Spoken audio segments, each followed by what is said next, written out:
Well, hello there, YouTube.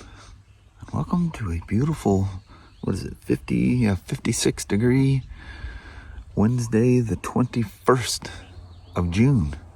Today is the first day of summer. How about that? We're officially in summer. It looks like it's going to be a beautiful day. It's going to get warmer as the week goes on, but not too hot. And it'll be comfortable. We'll enjoy it. Let's bounce. Let's see how the day works out. 62 and solid blue skies. That's a sign it's going to be a nice one today, Mo. It's going to be pretty, Paul. Yep. See asphalt gray Spyder RT Limited sitting out there. Ain't that pretty? Nice. Dark edition. Dark edition. Yeah. Well, Mama. Yes, I will. Have yourself a wonderful hump day. You too? And go in there. I got lots to do. Yeah. All right. And then on top of that, I got to sort out the new information I got on the BMW. Oh, yeah? So I'll be up there to see you here directly. Okay. All right. All right. So have a good day. You too. Love you. See you. Bye. I love you. Bye now. Bye. So I tell you what, that BMW will flat go to bat for you. You just get a hold of the right people.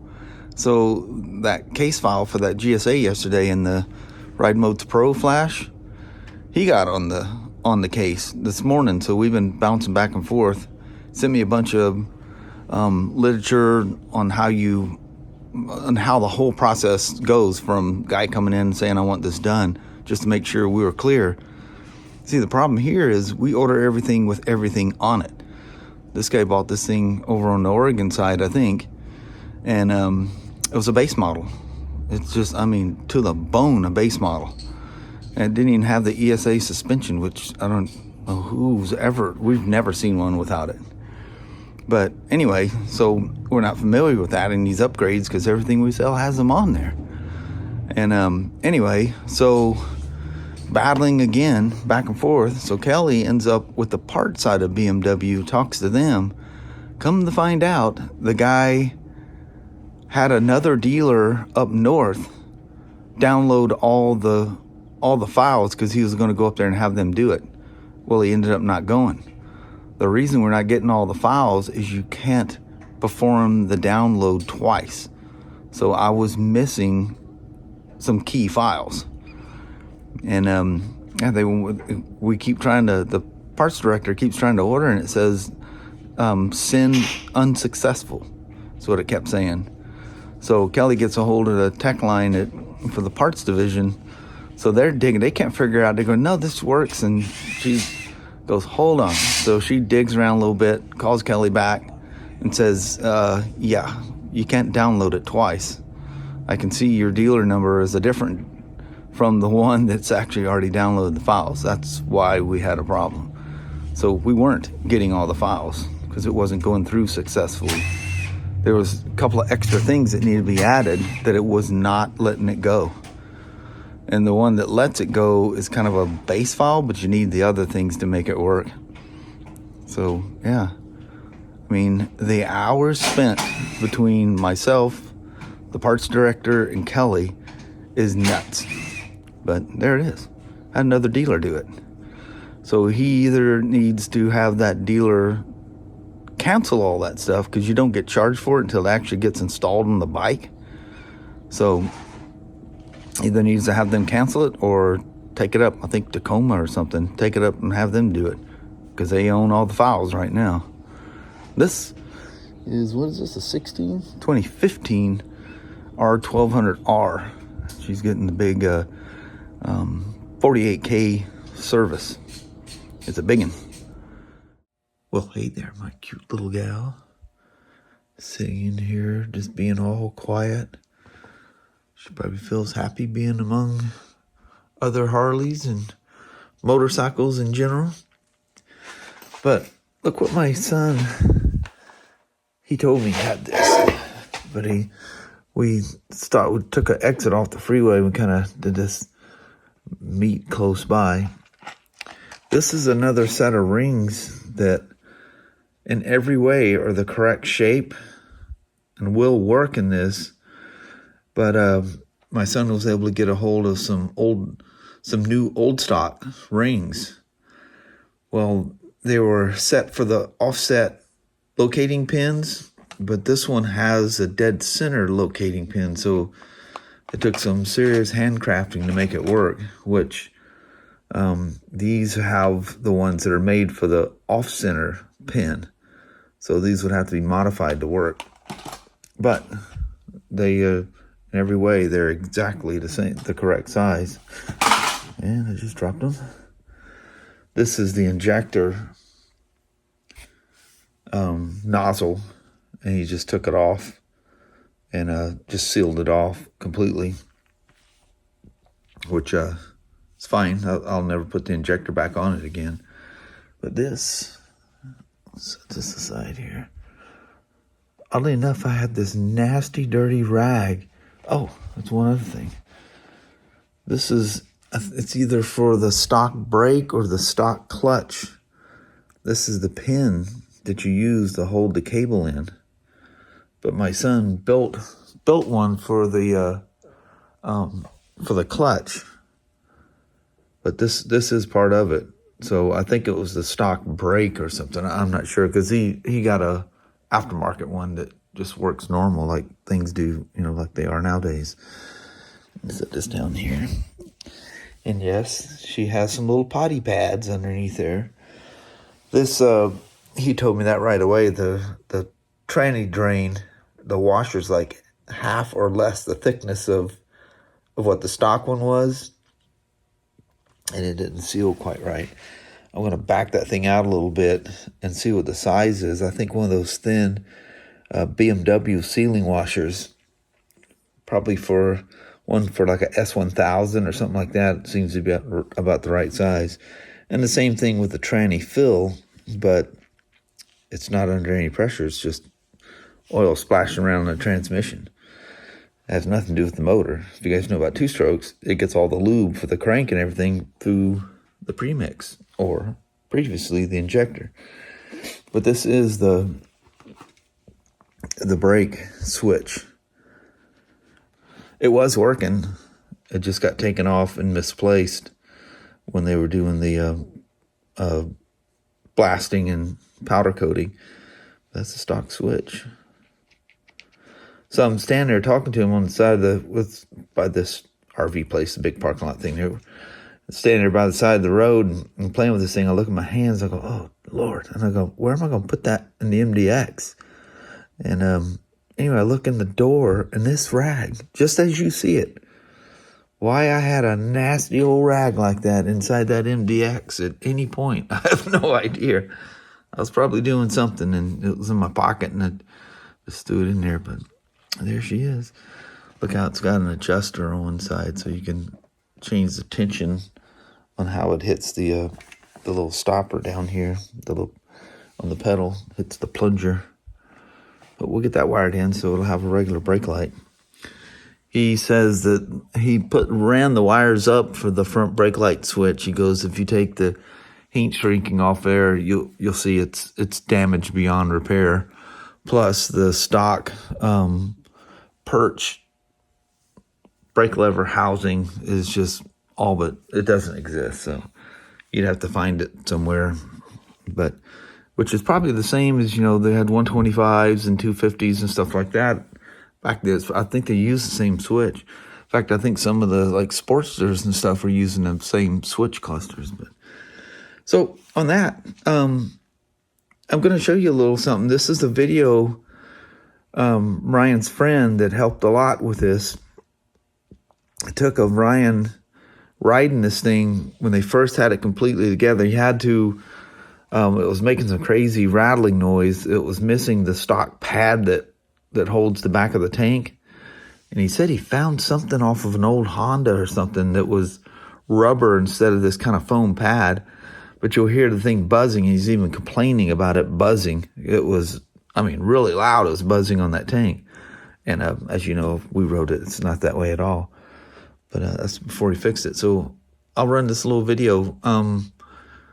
I know a lot of you guys have kids watching, or at least you told me you did. But there's a little colorful language. It's not too terribly bad. But if you got a young one, you might kind of hold their ears for a minute. It's just some F-bombs here and there. But I'm not cutting that stuff out. That's real. It's my son.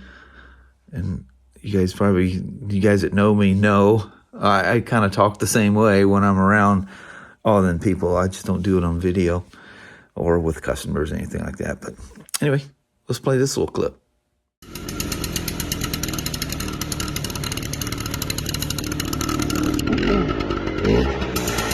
know what I'm talking about? Yeah.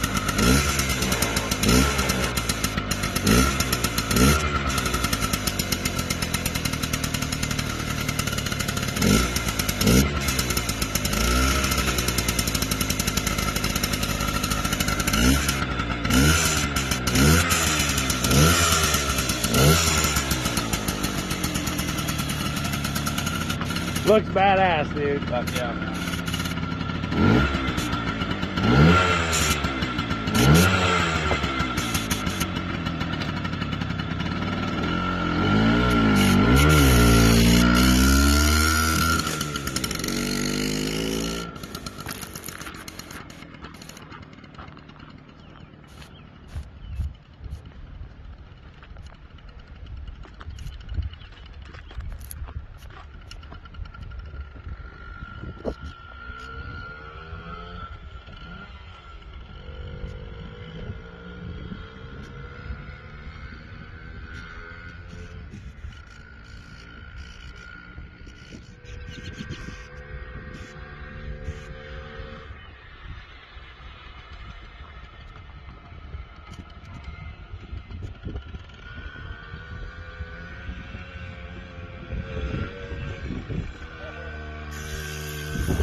So how cool was that?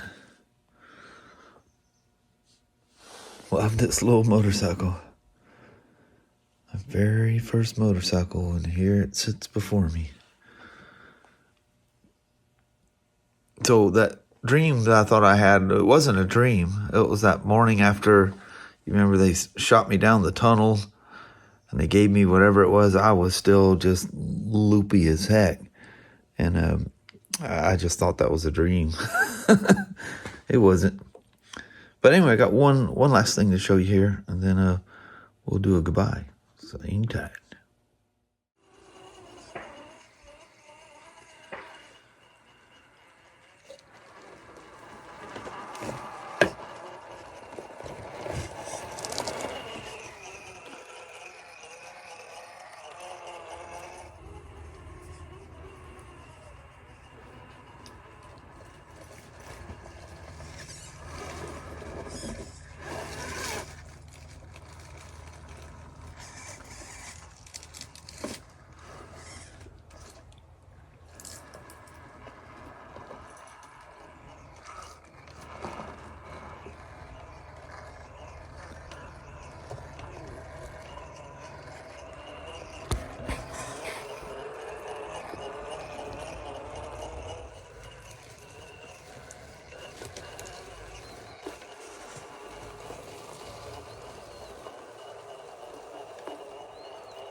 So what do you think of the other Spider-Man? This one fits a little bit better, but I gotta kick him a little forward of the seat to touch the pedals and touch the bars. I can still move him forward a little bit. I'm just using some photography gaffing tape. I just stuck it to his butt and stuck it to the seat just to see how well it'd work. He looks a little more scale. But then when you look at the show, well, I guess he is too small. So I don't know. This considered a 1/10 scale truck. A lot of people say it's a 1/9, maybe even a 1/8. It's kind of big for a 1/10, and I think the guy is probably like a 1/12. But I don't know. He fits a little bit better. I may stick him in there, may not. And I didn't want to glue him down. Oh, see, these things keep popping up. I've heated them up. With the sticker on the seam of the seat, it keeps popping up.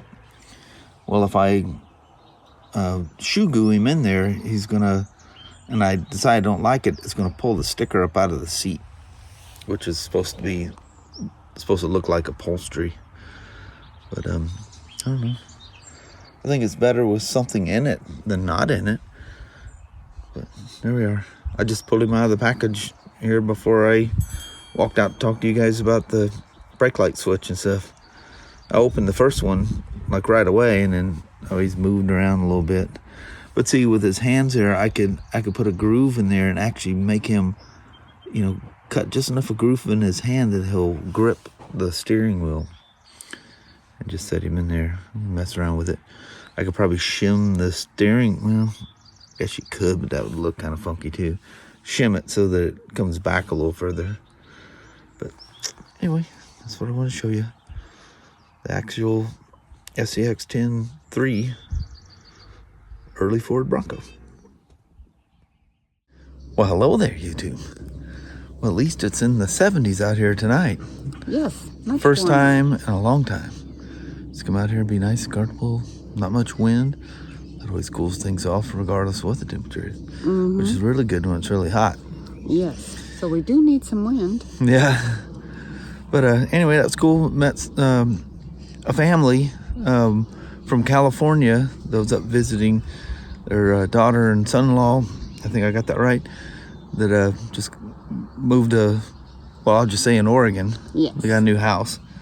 And anyway, daughter and father, and I think the son-in-law watched the vlogs. Which we really appreciate. Super so nice. Sweet. Yep, and they're excited. He goes, "Oh, Kelly." Did I said hi? I said, "She's right there. Why don't you come on over?" It's excited. That's cool. That was very sweet. It's fun. Love meeting you guys. Yes. And they love the RC stuff. So thanks for watching that. Appreciate that. All the kind words. And anyway, from that, got some Harley stuff. Got that BMW figured out. Of course, the customers got to do some other figuring out. So they got to cancel it or go to who downloaded it. So anyway, on that, I think we're going to bounce. Alrighty. Well, thank you guys so much for watching. We really do appreciate it. We will talk to you tomorrow. Same smoke time, same smoke channel. Don't forget to give her a thumbs up. And you guys have an amazing Thursday or Friday. Heck yeah. All right. See you tomorrow. Bunnies. They're chasing each other to us. Like to us, yeah. Cute little suckers. I know it. Love the bunnies. Yeah. All right. We'll see you in the morning. Bye-bye now.